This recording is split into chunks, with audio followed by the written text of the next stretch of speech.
Good early evening to our friends in the Middle East and India. Good evening to our friends in Thailand, Singapore, Malaysia, Indonesia. Good late evening to our friends in Australia. Good to see you. Hope you're all well. So, JC, I believe we have some questions. Question 1, dear Ajahn. May I please ask this potential selfish question? I have experienced a lot of suffering in my life, and when we dedicate merit to others, I feel that I actually need the merit myself to alleviate my own suffering. In general, I feel I have been too generous to others in my life, and now I question whether that was the right thing to do. How does the dedication of merit work? Do others really benefit when we dedicate merit? Or is it just in imagination to gladden one's own heart? Thank you. When we dedicate and share merit, do we lose our own merit?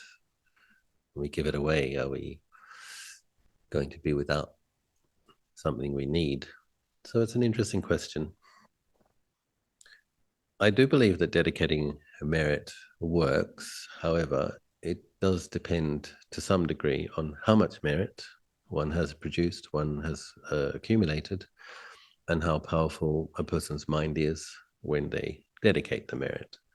But for sure, I have no doubt that it helps. And many times in Thailand, after somebody passes away, a relative will have a dream. I've heard this relayed to me on many occasions, where a person may see their recently departed loved one appear in a dream and look not very well, not very happy, have kind of dirty clothes and not very radiant. And the normal tradition in Thailand for the Buddhists is to invite the monks to chant for 3 consecutive days. And the said same person often has a subsequent dream where they see the relative with a bright complexion, clean clothes, looking happy, saying thank you. And I just heard that story relayed to me on so many occasions. And so when they invite the monks to chant for 3 days and they make offerings and they dedicate the merit specifically to that person, it helps them in their moving between births.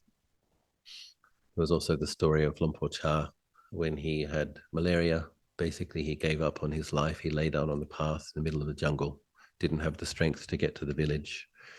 His mother, interestingly, mother's intuition, actually thought that he was dead. And she went to the temple to make merit for Ajahn Chah, thinking that he was dead. And Lumpur Cha was lying on the path and suddenly felt a burst of energy and got up and made it to the village, got some herbal medicine, and became the Ajahn Chah who spread Buddha Dhamma all around the world. So there are these examples of people dedicating merit and people benefiting from them. So I have no doubt. With the question, so we understand that Lord Buddha encourages dana, sila, bhavana, generosity, ethics, ethical standards, virtue, and mental cultivation. So Lord Buddha says this is the path to Nibbana. Nice and clear. Abbreviated as dana, sila, and bhavana. Other occasion, Lord Buddha says, if people knew what I knew about generosity, they would not eat a single meal without sharing it. Such is the power of generosity. So generosity is good. It is true that in one's life, for ordinary people working with an ordinary level of parami, that we shouldn't give away everything. We shouldn't practice generosity to the point where we harm ourselves. For the higher level practitioners who are working with extra spiritual juice, sometimes giving away everything is something that they have to do. To Anathapindika comes to mind, who gave away his entire fortune to offer the Jetavana to Lord Buddha, but he was obviously a special person. I think it's important that we understand that when you dedicate merit, you've just shared something on a more subtle level. So you've done something good. Maybe you've been generous. Maybe you've meditated. Maybe you've kept your precepts, dedicating merit of this goodness. When you share the merit that you've accumulated, my understanding, I'm very confident that it multiplies your merit. How could it not? You've just given away, you've given something away. The result of giving is merit. So when you share merit, you don't need to fear that you will run out of merit. When you share merit, you multiply your merit. And if one worries, if one looks back on generous deeds that one does with some regret, this is not skillful, because this will actually lessen the good karma that you did make. So whatever generosity you have practiced, I think it's good to feel glad about it. Don't resent it or begrudge it after the fact. Rejoice in the fact that you were generous. Whether or not people appreciated that or not, that's a different subject, different matter. The fact is, you were generous. You rejoice in your generosity. And, it's good to kind of just cultivate the right view. I sometimes do this because as a teacher, I've taught many people. Sometimes people are grateful, sometimes they're not. Sometimes people follow your advice, sometimes they don't. This is part of what one has to accept in being a teacher, is that only some people listen and do what teachers suggest. That's part of the reality of being a teacher. But I am confident, or similarly with being an abbot, some of the residents appreciate the opportunity, some of them find fault, leave and say unkind things. That's normal as well. We live in a human realm where everybody's subject to praise and blame. One of the things that I recollect, if I find a challenging situation where somebody, if I have been generous towards somebody or given some advice that I think is sound to somebody, but somebody doesn't follow that advice, or somebody doesn't appreciate an opportunity that has been given, I rejoice in the fact that I've sown causes for my own future opportunities. I've sown causes for somebody giving me sound advice. I've sown causes for my own future possibility to live in monasteries, my own future possibilities to do retreats, my own future possibilities to do pilgrimages. Whether a person appreciates it or not, my generosity still counts. The opportunities I gave to others will manifest as my future opportunities, and I rejoice. We have to develop these skills in Devanussati, recollecting our own goodness and feeling good about it. And I don't recommend regretting any act of generosity. And I assure you that sharing merit increases your merit. Question to the Ajahn. When you shared some stories of Buddhas in other universes and great bodhisattvas like Ksitigharba in parallel realms, with his optimism towards hell being, I started crying deeply. I don't know about Ksitigharba. I know about Avalokiteshvara a little bit. Can Ajahn give some comments on my emotional state of mind? Thank you. So when we're describing a celestial bodhisattva who is cultivating what I would call the epitome of altruism, it's very moving.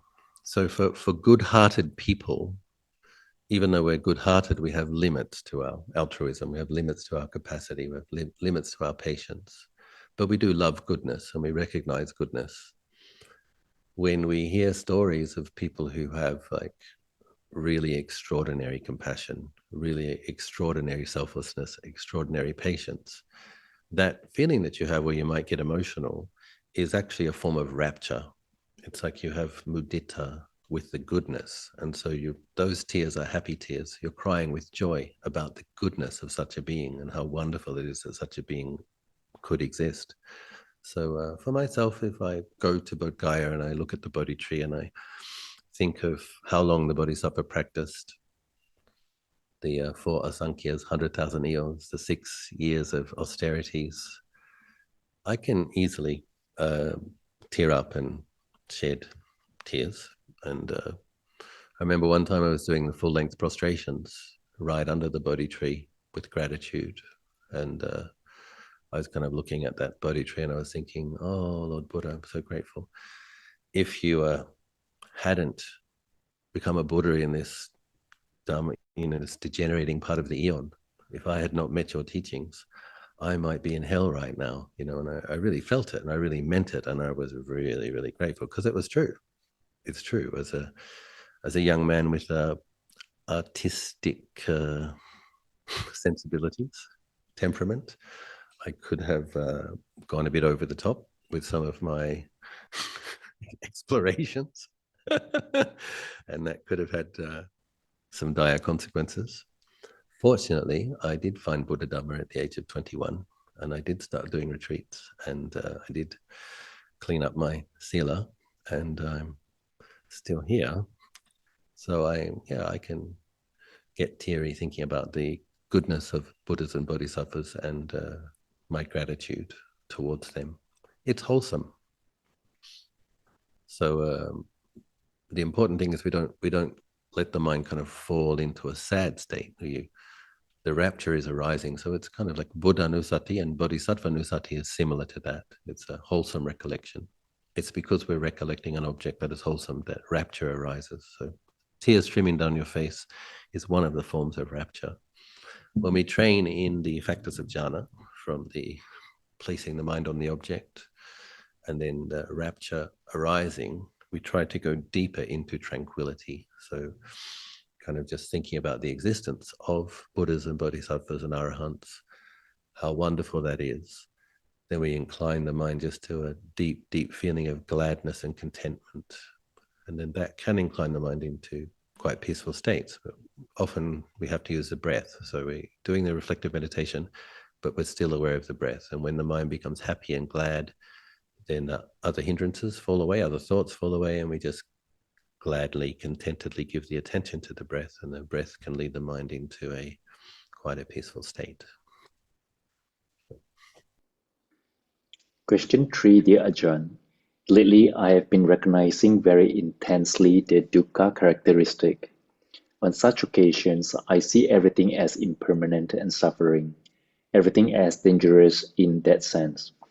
The reality that my body and everybody else's body is subject to old age, sickness, death, and pain, that everything pleasant is subject to change, becomes vividly intense.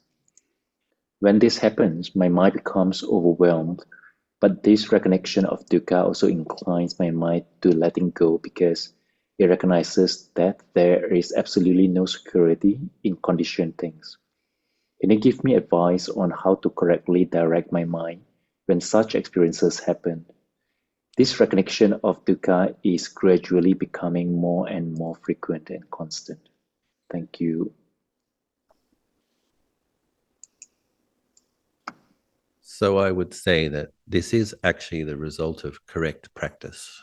It's the result of doing quite a bit of correct practice, is that the dukkha characteristic becomes more potent and more palpable, consistent. And so it's an accurate perception. Nothing's going wrong. It means there's less delusion in the mind. The problem is that feeling of being overwhelmed by the amount of dukkha that we notice is because there's not yet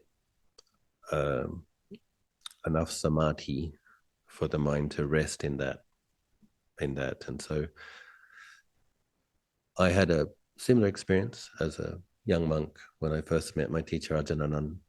I remember a sense of dukkha and weariness filling my mind, and I would try to make my mind bigger, the awareness bigger, and then the weariness and the dukkha would fill that bigger, and then try to make my mind bigger, and the weariness and the would feel that. It was like just like filling the sky, and then I felt just overwhelmed by this nibbida, they called it in Pali. And I asked my teacher, and he said, "This is nothing's going wrong. This is correct. This is the result of practice. This is actually wisdom." Because dukkha is a characteristic. Everything is changing. There is no security. It is dangerous. And then he said, it's as though you're in a burning house, but you're burning also. He said, the house really is on fire. It is burning. It's true. But you're also burning. And he explained that all you can do at this stage is patiently endure and keep up the practice and patiently endure, understanding that it's a correct signpost, nothing's going wrong. So having that confidence really helps. And the patient endurance will increase the mindfulness, the clarity of the mindfulness and the samadhi, so that you can be present with it, knowing it. He said, at the moment you're in the house is on fire. Eventually, you will be able to observe that the house is on fire. You will have something to rest on. He used the phrase "ti pung ti ping," a refuge and something to lean on. And he did recommend starting every single meditation with a 15-minute session of metta, focused on oneself for the first 5 to 10 minutes. Because basically, when we're seeing dukkha characteristic, but we still perceive ourselves as a self, there's a self that's seeing dukkha, and it is overwhelming. And that's where we start. And as I said, nothing's going wrong. But one has to have compassion and loving kindness for the conventional being that feels overwhelmed. So you hold loving kindness in your own heart space. Jesus, may I be well, may I be happy, may I be well, may I be happy. And this is using samatha in a skillful way. You're putting in some pleasant feelings. If you really do metta diligently, sincerely, that's the thing about metta, is you have to mean it. It's not just the words. Like, you really have to hold loving kindness in your own heart for yourself. If you do that, it's a pleasant feeling. And so one can, breathing in, may I be well, breathing out, may I be happy. And you may still be aware of dukkha. Breathing in, may I be well, breathing out, may I be happy. But you can use this energy of metta to kind of ventilate dukkha. You've got something else in the same space. You have dukkha and you have loving kindness. This is, and Luang Por Anand does teach that one cultivates mindfulness and wisdom with the Brahma Viharas as a support. So we do need the metta practice. It's one of the tools that we need to have in our meditation kit. We all need to develop some skill at establishing loving kindness in the heart when we need it. And it creates merit. The 11 benefits of loving kindness sutta, Lord Buddha explains that for those who develop metta, the mind concentrates easily. We all want a mind that will concentrate. So it's a very good thing to do. We don't stop at oneself. It is important that we don't just spread loving kindness to ourselves. But I think when you're at that phase in practice where there's really a lot of perceptions of dukkha, it's okay to take for a period of time oneself as the main object so that you can continue to patiently endure. But eventually we have to develop loving kindness to numbers of beings for whom it's easy to have loving kindness towards greater numbers of neutral beings, and eventually the difficult beings, and finally all beings. We have to have impartial loving kindness. When we have impartial loving kindness, it actually reduces selfishness and it reduces grasping at sense of self. But we do have to start with oneself, because that's where the metta chitta has to start, in your chitta. It has to start in your body and mind. That's where it radiates from. So it's not a step that we can step over. We do need to establish that step. And so it's going well. Keep going. Patiently endure and spread some loving kindness into the burning house. Question for the Ajahn. You mentioned Devanussati sometimes. How does one do this practice? Do we have arakha deva, guardian devas? If so, how do we bring them to mind? Thank you. How does one do Devanussati as a practice? Do we have guardian angels? How does one bring them to mind? So in the Visuddhimagga, it goes through the devas according to Buddhist cosmology. So it's like, and it's just like at the end of the Dhammacakka Sutta, the Bhuma devas rejoiced, the devas in the realm of the four kings rejoiced, the Dawatingsa devas rejoiced, the Yama devas rejoiced, the Tushita devas rejoiced. So there is a cosmology. There are parallel realms and heaven worlds. So one simply recollects the Bhuma devas were born as devas, those earthbound devas, The earthbound devas were born as devas because of merit, because of practicing generosity and virtue. They actually experience more pleasure than human beings. Their world is their form is more subtle than ours, and the pleasure that they have access to is more refined. That's a result of merit. They have less pain in their bodies also. And so one just recollects the Bhumma devas, the earthbound devas, were born as devas because of their goodness. I rejoice in their goodness. May they be well, may they be happy. And then similarly, the devas of the realm of the four kings were born as devas in the realm of the four kings because of being generous, because of being ethical. And so each subsequent heaven realm, the devas are experiencing more subtle bliss and happiness. And so it's an interesting contemplation that the devas, the heaven worlds, it's not earth element. So they have a subtle form, but it's not made out of earth element. And it's interesting because like some people, you might go and visit a great Ajahn and you might feel some tingling above your head. Some people often feel this, and it's like, and one Ajahn explained that's because the devas are also there, and you can feel that the rapture of the deva actually rubbing off on you a little bit because they're kind of might be circumambulating the great monk's head, and so you've got like deva's feet brushing your head, and you might be picking up on their rapture. But similarly, you know, ghosts can walk through walls. Isn't that interesting? They can come up through the floor. So they're not made of the same material that our bodies are. And so they experience a superior pleasure. And that's a result of merit. And it's interesting, apparently, when one makes if one's hugely generous, instantly a mansion manifests in Dawatingsa heaven. So without you even thinking about it, without you even planning for it, without you consulting with an architect, it will just be what you like. So if you suddenly died and went to that mansion, well, oh, I love this color. Oh, I love that. Yeah. Oh, I love cobalt blue and turquoise with coral or whatever. It'll be what you like because that's a result of merit. So if you make even more merit, you get the merit that comes from mental cultivation, which is superior. You're having upajara samadhi frequently. You get a lotus blossoming into Shita heaven. And so the heaven worlds are made of subtle form, and they are literally the result of merit. So we kind of sometimes have to think it through a bit. What are they exactly? And then we understand, okay, so the devas have more happiness than us, and then you just recollect the fact that they do exist and rejoice. Now, in the Visuddhimagga, it does say that Devanussati is a practice for those who have faith in devas. So if you don't particularly have faith and you doubt them, it might not work for you. But if you do have faith in devas, and I think sometimes for people who don't believe in them, it might be good to challenge that belief a little bit, that disbelief a little bit, because like most people believe in ghosts, and even people that don't. It's interesting. It's a good question to ask people who don't believe in karma and rebirth. And they come and they have a chat with you. No, I can't take that on. I just don't believe in karma and rebirth. And I said, do you believe in ghosts?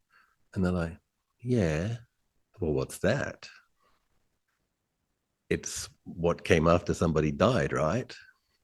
So if there's a ghost, there's probably devas, and if there's a heaven, there's probably a hell. It's actually logical and scientific. So we just recollect the fact of their existence, and then we rejoice. It's very close to mudita, which is wonderful. And mudita does not. It's not so easy to cultivate mudita in the human realm. It might even be easier to cultivate mudita for devas. And think about the human world in this. There's so much bad news and sad stories. It's a bit difficult to find things to feel a lot of joy about. But in the heaven realms, you know, it's also one thing I like to do as part of sanga nusati is recollecting that a percentage of those devas are established in stream entry and sakadagami already. That's a nice thing to think about. It's like, oh, there are millions of devas established in liberation with just a few lives to go until they realize Nibbana, I rejoice in the Aryan devas. That's a really nice recollection as well. So one just does that. It's a samatha practice. It gladdens the mind, it brightens the mind. And one of the interesting benefits of Devanussati is that for those who recollect devas, they become known to those devas. And just as you develop affection and goodwill towards devas, the devas develop affection and goodwill towards you. So that's an interesting benefit. And then if the devas develop some affection for you, they might take care of you. Do we have guardian angels? So that will probably depend on how much merit you have and how much merit you've cultivated. So probably most people have some friends in the other world. We probably also have some enemies. And for the really, really, really virtuous practitioners, Lumpur Anand said that Indra is actually their guardian angel, the king of the devas, will keep an eye on them. And he said, but most people have devas popping in sometimes because they have their lives as well. You know, they've got to go to the next party or the next making another flower garland or whatever they do. And but if you have a lot of merit and a lot of virtue and you do a lot of good things, the devas will like to hang around you because they can rejoice and they can rejoice and they can rejoice and they're increasing their merit. So some of the benefits of Devanussati. One great master told me once that I have a purple dragon that often travels with me wherever I go. I said, well, why does he do that? And he says, because you used to be friends in a past life. And I said, well, how does he help me? And he said, suppose you have to give a Dharma talk and you feel tired. You've been traveling, you've already given a few talks, talking to the lay people. He said, the dragon can put some energy in your mind and you can feel inspired to give the Dhamma talk. And then he gets a percentage of the merit when you give the Dhamma talk. So yeah, that's what I heard. Do. Next time we will serve you coffee before you give Dhamma talk, Ajahn. I already had one before this. I think that's why I'm talking about purple dragons. Question 5. My question, Ajahn. I want to become a Buddhist monk. However, there is no monastery in my country, Lebanon, and in UAE, where I'm currently living and working. May I kindly ask your advice or suggestion regarding this point? What shall I do? In fact, I know that in the life of a Buddhist monk is a tough one, as what I saw in YouTube as well. But it's really a dream to me to be a Buddhist monk supported by the collective energy of the sanga. At 45 years old, I also have family obligations as I need to support my mother and my wife. I would appreciate any advice you could offer to help me navigate these aspirations and responsibilities. Thank you.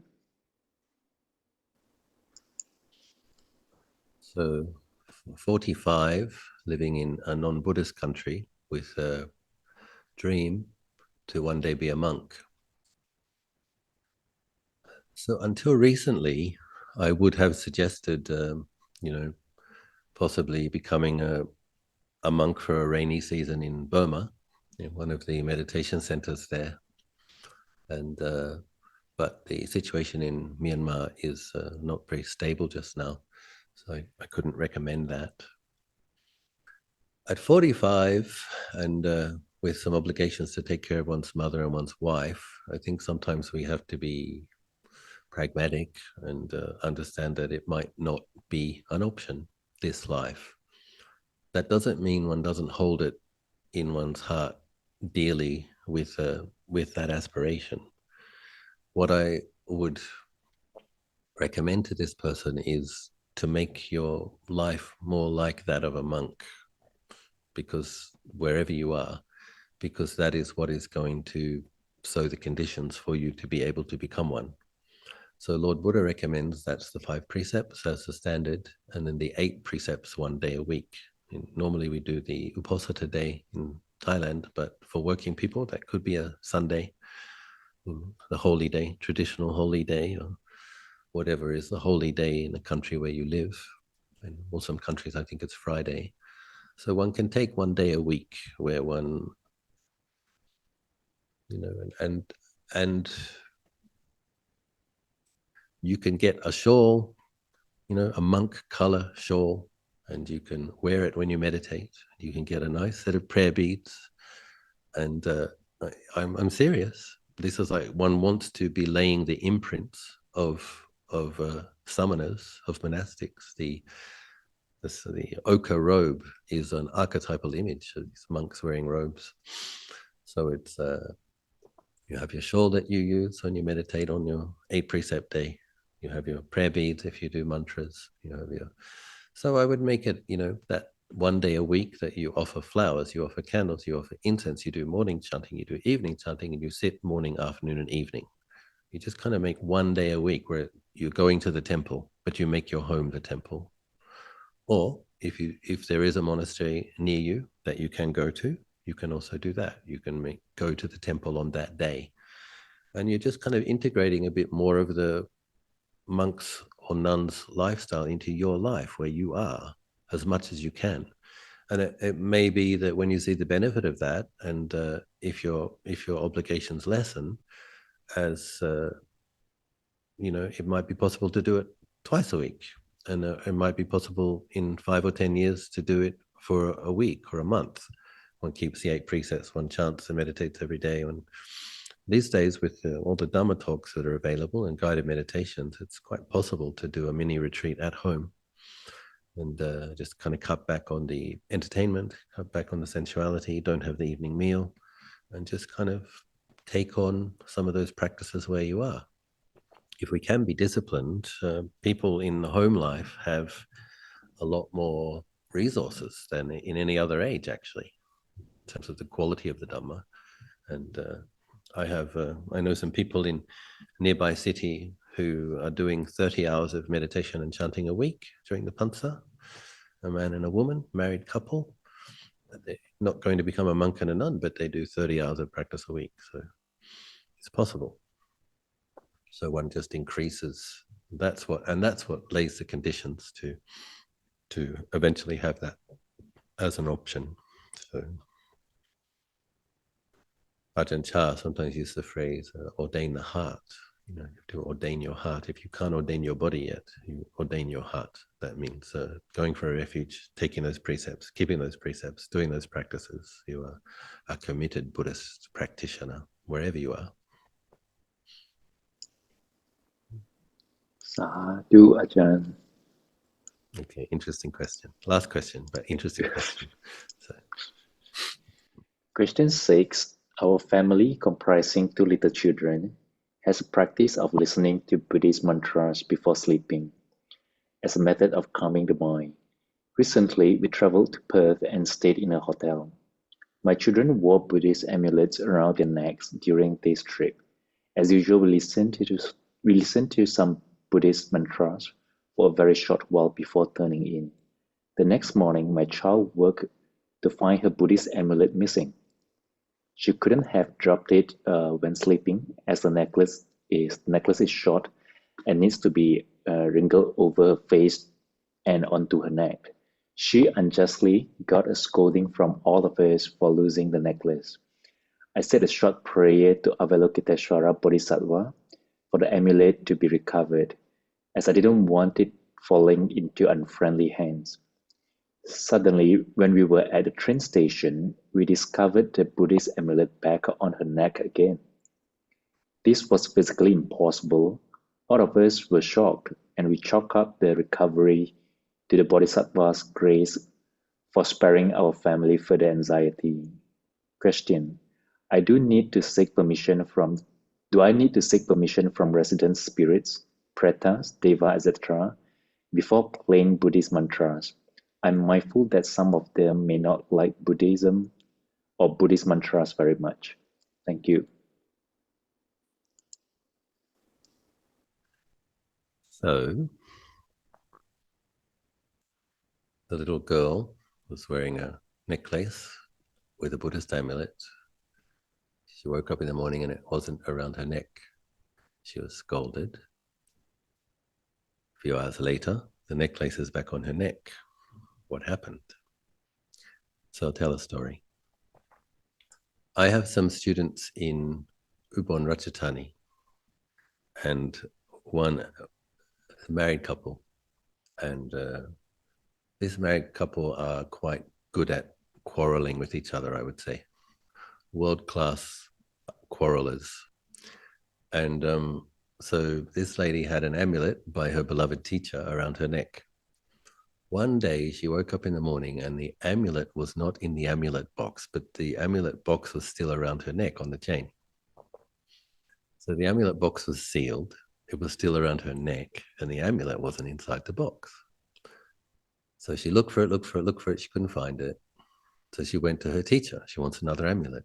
And she says to her teacher, Ajahn such and such, my amulet's gone missing. What happened? And the Ajahn said, the Buddha got sick of listening to you two argue. He's like, so he left. He said, but I want my amulet. I want my amulet. So the monk said, look in your wardrobe. And she went home and she looked in the wardrobe, and the amulet was in the wardrobe. She had to take it to the jeweler's and get the box opened up again and put the amulet back in. So this person, I'm quite sure, was not telling a fib. This kind of thing is possible. How is it possible? So for a great practitioner who has arupa jhanas, they develop some dexterity, some capacity to have influence over the four elements. That's when a person can walk on water, fly in the sky, swim in the earth, etc. So I believe this really is possible. And this monk demonstrated in a small way that he could do that. He removed the earth element from inside other earth element and put it somewhere else, and as a teaching. And I don't think it worked because they continued to argue. But anyway, he tried. He tried to teach them. And so this kind of thing is possible. As I was saying earlier, the beings in the parallel realms are not made of earth element as we understand earth element or as we experience it. But if they have powerful minds, they can sometimes have some influence over it. For example, even a simple ghost can make creaking, cracking noises, right? There's lots of stories in the biographies of the Ajahns of like animals becoming possessed, like birds making noises all night and stuff like that. But people hear footsteps, knocking on doors. So even ghosts can influence earth element to some degree. If a spirit or a deva has more energy, more parami, more abilities, they could do something like that. Maybe it's possible that some entity didn't like the Buddhist amulet and removed it. And then it's possible that the bodhisattva returned it. If when the person made the prayer, give me that, I'm giving it back to my disciple, you give that back, it's possible. So I remember having an experience in India where I was trying to fall asleep and I saw these dark beings coming and hitting and kicking me as I was falling asleep. And I was confused because it's like, I was doing good things, leading a pilgrimage, dedicated, and I had dedicated merit and shared merit, but I had to get up and do some chanting so they would go away and stop kicking me in so I could fall asleep. I remember asking Ajahn, when I was doing all these good things, why did these beings come and hit me and kick me? And he said, because when someone with virtue comes into a place where there are dark beings, it actually burns them. The merit and the virtue is painful to them because they are so what's the word? Familiar with darkness. They're so identified with darkness and wrong view that virtue hurts. It's like blinding bright light, and it actually burns their skin even. And so when I did the chanting, that would have been even more painful to them, so painful that they ran away. But I got to sleep. And of course, wasn't intending to harm anybody, intending to have loving kindness for all beings. But it's possible that if an amulet really is blessed, that it might be annoying or irritating to a dark presence. So yes, I'm not especially surprised by the story, and these things are possible. We have neighbors here in front of the monastery, Mike and Bon, and one day there was a naga print on the balcony, just like in dust. Sometimes, depending what season it is, can be a bit dusty.